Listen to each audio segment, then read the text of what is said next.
السلام عليكم ورحمة الله تعالى وبركاته. ترحب بكم مجددا على قناتي أطلسية شانيل. اليوم غادي نحضر معكم ملوي مخمر ومورق ولذيذ بزاف وسهل التحضير. وندوزو المقادير وطريقة التحضير ونبداو على بركة الله.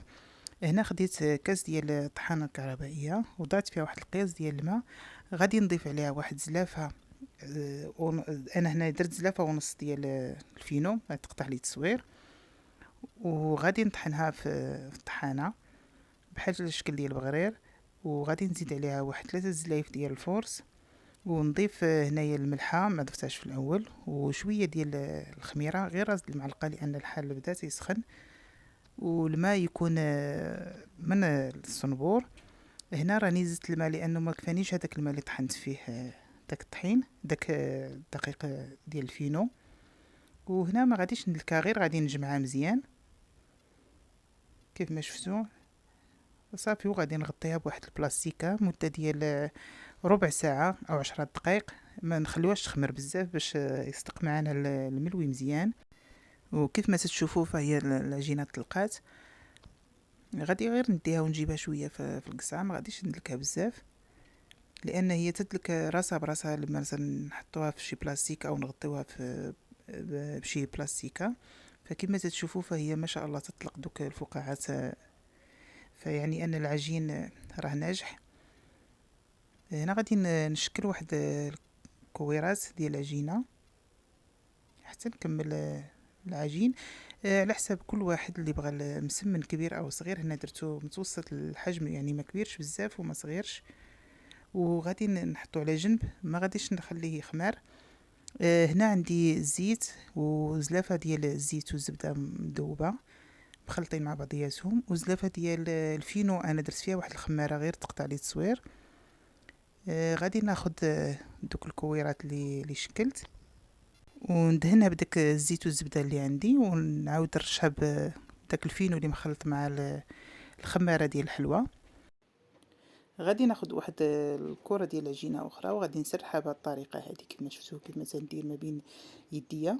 وغادي نحطها على ديك الخبيزه الاولى، ونحاول نحطها على الجوانب تكون مقاده.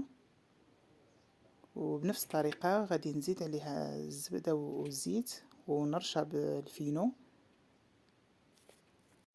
وغادي نستمر بهذه الطريقة هذه حتى غادي نكمل كل دوك الكويرات ديال العجينة اللي عندي. فانا درت هذه الطريقة الخاصة ديالي، فكنت درتها وصدقات معايا، فقلت علاش ما نجربهاش معكم. يعني سنحط كل دوك الخبيزات اللي عندي ديال الملوي ونحاول نقدهم من الجوانب على بعضياتهم، باش ملي غادي نسرح العجينه تجي هذوك الحواف ديال المسمن على بعضياتهم. وغادي نبدا نسرح فيها، فهي تتسرح معنا بسهوله لان العجينه يعني ما قاصحاش بزاف. كيف ما شفتوا كتنسرحها غير بيدي، ونركزوا على الجوانب هما اللي يعني نقرصوهم اكثر من الوسط. وغادي نبدا ندهن هنايا العجينه ديالي بالزبده والزيت، ومن بعد غادي نرش بداك الفينو. ومن بعد ما رشيت كل العجينه كامله بداك الفينو غادي نبدا نلوي، ونحاول ما نشدش العجينه، يعني ما نزيرهاش بزاف لعندي. غادي نبقى نلوي بهذه الطريقه هذه حتى نكمل العجينه كامله،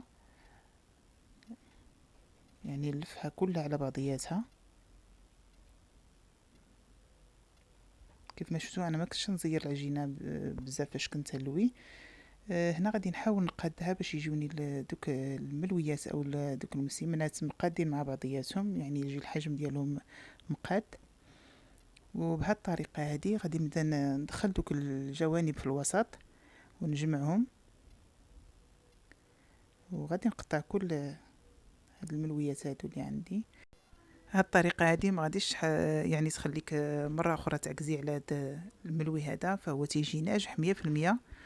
غير تبعي الطريقه، يعني بالنسبه للمبتدئات اللي تيكون بزاف ديال البنات هكا اللي يلاه تيبداو ما تيصدقش معاهم ملوي، لكن هاد الطريقه غادي تصدق معكم ان شاء الله. وغادي ندوز نبدا نقرص دابا الملويات ديالي. انا هنا تنحطهم بلا داك الورق ديال الزبده، فممكن تستعنوا به اللي ما يعني مازال يلاه باديه يعني تتعلم المسمن او الملوي، تستعن بدوك الاوراق ديال الزبده، تبقى تقرص فوقهم مسمن، عاد تحطها في المقله.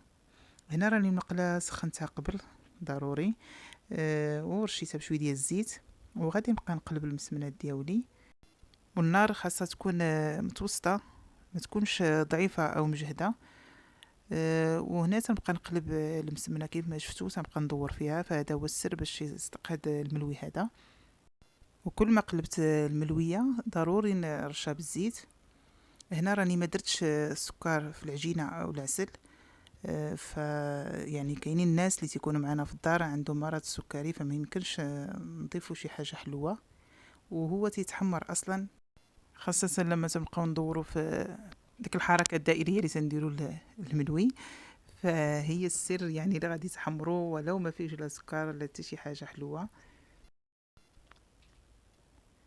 وهذا هو الملوي ناجح 100% كما تتشوفوا، فالمنظر ديالو تيدل على ذلك. والمذاق ديالو تيجي روعه. ونتمنى يعجبكم هذا الفيديو هذا، وما تنسونيش من اللايكات ومن الاشتراك اللي دخل اول مره لعندي القناه، فمرحبا به. ونتمنى نلقاكم ان شاء الله في فيديو قادم. دمتم في رعايه الله.